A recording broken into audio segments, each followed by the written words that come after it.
We've been shooting a lot of 308 lately, and in fact, we are out. So I thought this would be a great time to set up the Frankford Arsenal X-10 and use it to progressively load more 308 ammo.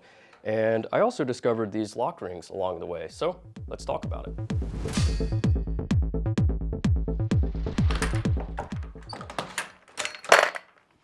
Kyle Shields here from UltimateReloader.com. So like I said, we need a lot more 308, and I decided to duplicate Guy's load that he did with the 308 Subsonic. And why did I choose that one? I chose it because honestly, I think it's a lot of fun to shoot, and since we're running low, I thought it'd be a great time to set up the progressive press to load a bunch of it and have a lot on hand.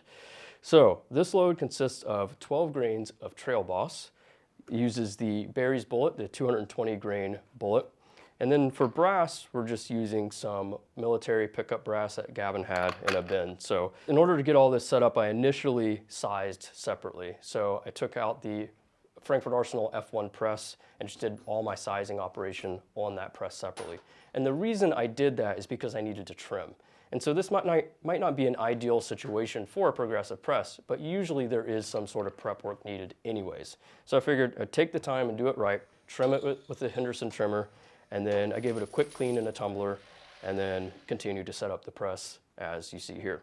So what do we got going on here for our die station setup and our overall press setup? So on station number 1, we got case feed. Number 2 is empty. Station number 3, we got our decapper. Why do we have a decapper even though we already decapped with our 4-link sizing die?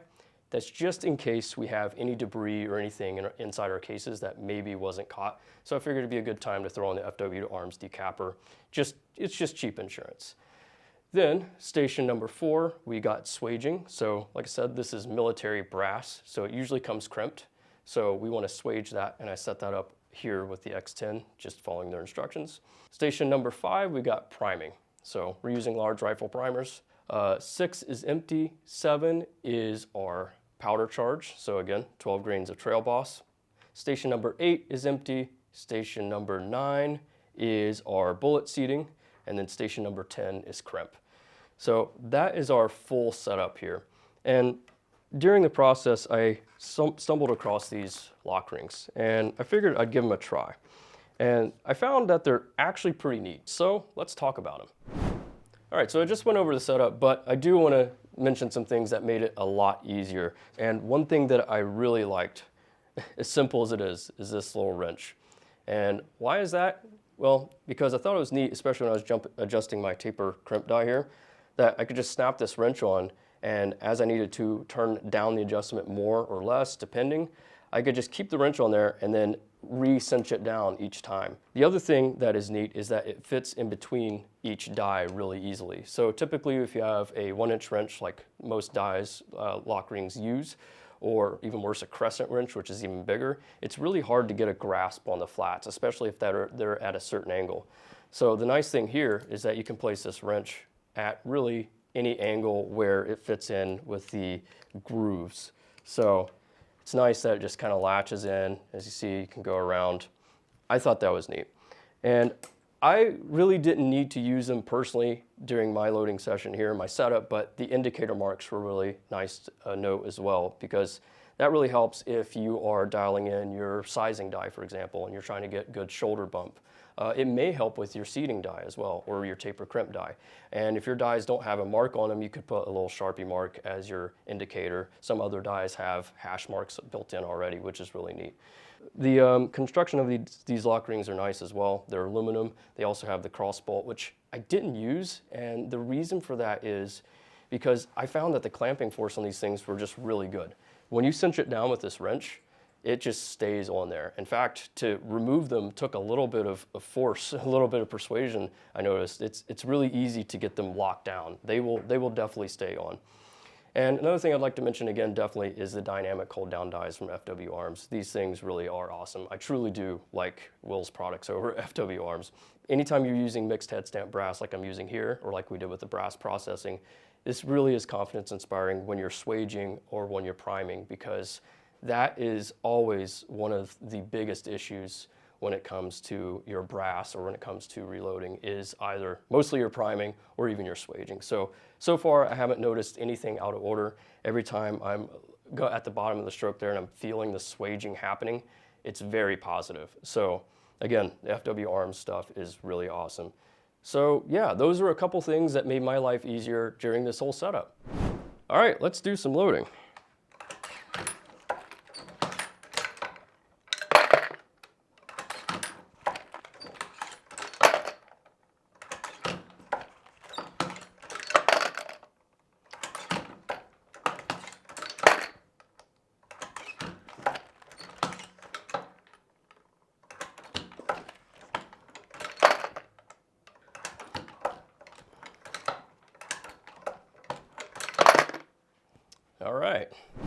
All right, so as you can see, I've got a bunch of ammo here loaded. In fact, I need to fill up my case bowl because I ran out. So I got more brass down there that's ready to go.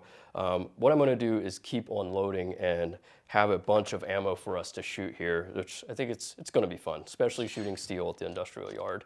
But yeah, what do you think of my setup? What do you think of the lock rings? Do you have an X-10 or have you used these lock rings before? Yeah, let me know. What do you think of the interesting design here? I think it's pretty neat myself.